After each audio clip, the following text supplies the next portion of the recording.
एक गांव में एक बूढ़ी माई रहती थी। माई का आगे पीछे कोई नहीं था, इसलिए बूढ़ी माई बेचारी अकेली रहती थी। एक दिन उस गांव में एक साधु आया। बूढ़ी माई ने साधु का बहुत ही प्रेम पूर्वक आदर सत्कार किया। जब साधु जाने लगा तो बूढ़ी माई ने कहा, महात्मा जी, आप तो ईश्वर के परम भक्त हैं। कृपा करके मुझे ऐसा आशीर्वाद दीजिए जिससे मेरा अकेलापन दूर हो जाए। अकेले रह रह करके उब चुकी हूँ। उद्धरण चिन्ह।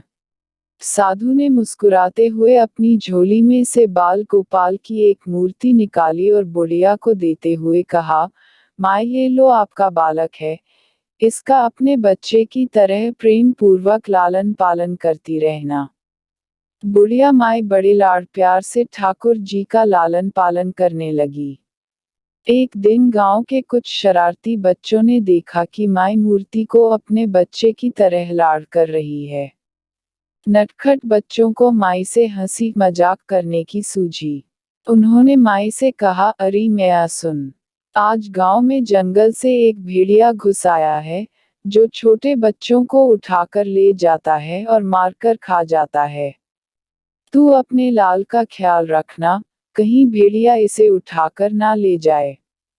बुढ़िया माई ने अपने बाल गोपाल को उसी समय कुटिया में विराजमान किया और स्वयं लाठी, छड़ी लेकर दरवाजे पर पहरा लगाने के लिए बैठ गई।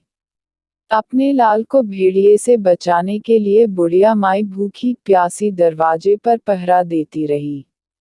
पहरा देते देते एक दिन बीता, फिर दूसरा, तीसरा, चौथा और पांचवा दिन बीत गया।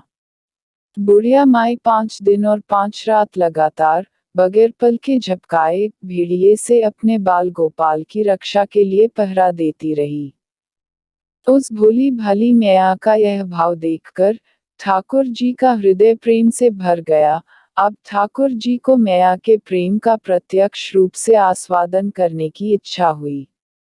भगवान बहुत ही सुंदर रूप धारण कर, वस्त्राभूषणों से सुसज्जित होकर माई के पास आए। ठाकुर जी के पांव की आहट पाकर माई अड़ा गई कि कहीं दुष्ट भेड़िया तो नहीं आ गया मेरे लाल को उठाने। माई ने लाठी उठाए और भेड़िए को भगाने के लिए उठ खड़ी हुई। तब श्याम सुंदर ने कहा, मैया मैं हूँ, मैं तेरा वही बालक हूँ जिसकी तुम रक्षा करती हो। माई ने कहा, क्या? चल हट, तेरे जैसे बहुत देखे हैं, तेरे जैसे सैकड़ों अपने लाल पर न्योछावर कर दूं, अब ऐसे मत कहियो। चल भाग जा यहाँ से। ठाकुर जी मैया के इस भाव और एकनिष्ठता को देखकर बहुत ज्यादा प्रसन्न हो गए। ठाकुर जी मैया से बोले, अरे मेरी भोली मैया, मैं त्रिलोकीनाथ भगवान हूँ, मुझसे जो चाहे वर मांग ले, मैं तेरी भक्ति से प्रसन्न हूँ। बुढ़िया माई ने कहा, अच्छा आप भगवान हो, मैं आपको 100 प्रणाम करती हूँ। कृपा कर मुझे यह वरदान दीजिए कि मेरे प्राण प्यारे लाल को भेड़िया न ले जाए।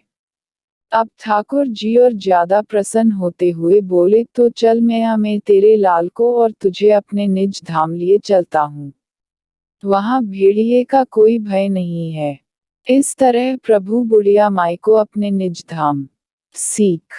इस कहानी से शिक्षा मिलती है कि हमें अपने अंदर बैठे ईश्वरीय अंश की काम, क्रोध, लोभ, मोह और अहंकार रूपी भेड़ियों से रक्षा करनी चाहिए।